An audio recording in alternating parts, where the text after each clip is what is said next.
It's been a really, really messed up week. Some days torture, some days better. La la la, la la la. Assalamualaikum warahmatullahi wabarakatuh. Have you ever heard about a place where beauty hides a great legend? Yes, it is Lake Toba, the biggest lake in Indonesia. Good morning everyone. Hello Miss Riana and our friends.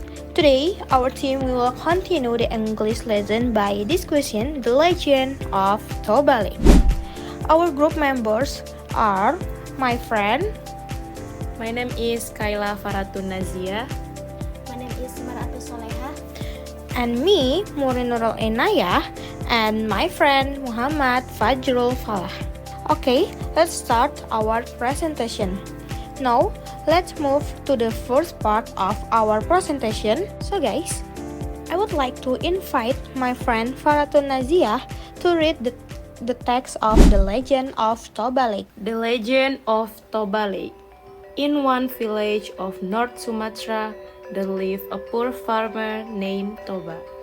One day, he went fishing. Luckily, he got a beautiful goldfish. He carried it home, then planned to cook it. When he got home, the fish turned into a beautiful woman. The woman told him that she was cursed.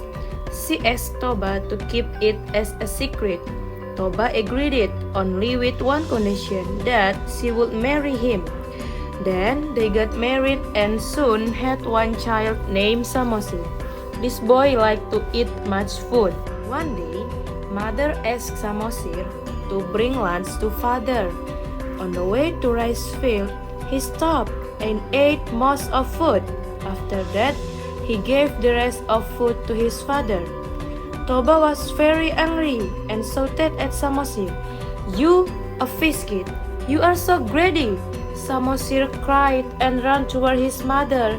He asked mother why father called him a fish kid.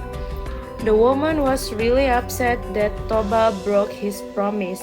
Mother and son disappeared. Soon, there were springs that caused a vast lake. It's called Toba Lake. A land in the middle of Toba Lake is called Samosir Island. Good job, Kaila. Now, it's my turn. I will read the translation of the legend text. Cerita legenda Danau Toba. Di salah satu desa di Sumatera Utara, hiduplah seorang petani miskin bernama Toba. Suatu hari, ia pergi memancing. Beruntung, dia mendapatkan seekor ikan mas yang cantik. Dia membawanya pulang, kemudian berencana untuk memasaknya. Sesampainya di rumah, ikan itu udah berubah menjadi wanita yang cantik. Wanita itu mengatakan kepadanya bahwa ia terkutuk. Dia meminta Toba untuk merahasiakannya. Toba menyetujuinya hanya dengan satu syarat, bahwa dia akan menikah dengannya. Kemudian mereka menikah dan segera memiliki seorang anak bernama Samosir. Anak laki ini suka makan banyak. Suatu hari, ibu meminta Samosir untuk membawa bekal untuk ayahnya. Dalam perjalanan ke sawah, dia berhenti dan makan sebagian besar dari makanan tersebut. Setelah itu, dia memberikan sisa makanannya kepada ayahnya. Toba sangat marah dan membentak Samosir. "Kamu, anak ikan, kamu rakus sekali!" Samosir menangis dan berlari ke arah ibunya. Dia bertanya kepada ibunya, "Mengapa ayah memanggilnya anak ikan?" Wanita itu benar-benar kesal karena Toba mengingkari janjinya. Ibu dan anak menghilang. Segera ada mata air yang menyebabkan danau yang luas. Namanya Danau Toba. Sebuah daratan di tengah Danau Toba disebut dengan Pulau Samos. Generic structure. The orientation. The explanation this part introduced the main character Toba and setting on village in North Sumatra. Settings. In one village of North Sumatra, there lived a poor farmer named Toba. Next, complication. The explanation dispels the problem that arises with his Samosir eating his father's lunch, and Toba getting angry and insulting Samosir. Second, one day, mother asked Samosir to bring lunch to father. On the way to rice field, he stopped and ate most of food. After that, he gave the rest of food to his father. Toba was very angry and insulted Samosir. "You are fish kid, you are so greedy." Samosir cried and ran to his mother. Resolution. The explanation this part resolved the problem with the disappearance of the mother and son and the emergence of Lake Toba and Samosir Island. Sentence. The woman was really upset that Toba broken his promise.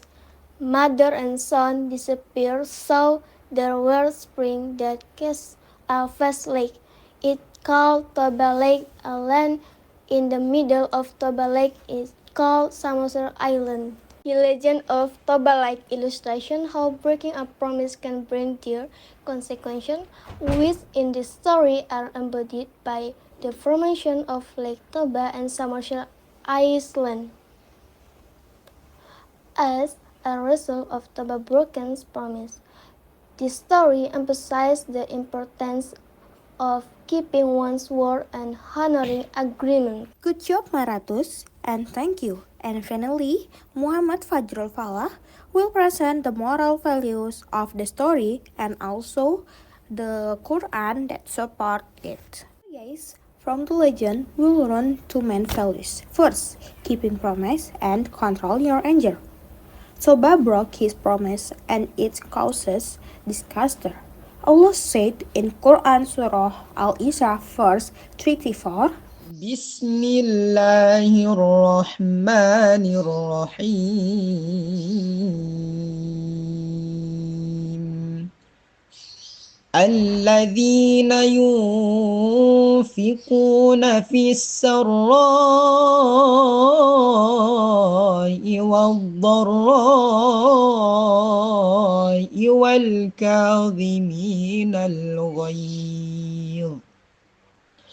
والكاظمين الغيظ والعافين عن الناس والله يحب المحسنين. And fulfill every covenant. Indeed, the covenant will be asked about. dan penuhilah janji. Sesungguhnya janji itu pasti diminta pertanggungan jawabannya. When Toba gets angry, it brought harm. Allah said in Al-Imran verse 134. إلا بالتي هي أحسن حتى يبلغ أشده وأوفوا بالعهد إن العهد كان مسؤولا. Not a word is uttered, but that with him is an observer prepared. Yaitu orang-orang yang infak baik di waktu lapang maupun sempit, orang-orang yang menahan amarahnya dan memanfaatkan sesama manusia. Sesungguhnya Allah mencintai orang yang berbuat kebaikan. So guys, that's the story. Teach us to always keep promise and be patient. From the legend, we learn that breaking a promise brings consequence. Therefore, let us always speak wisely and keep our word. Thank you so much for your attention. Sahabat Rasulullah.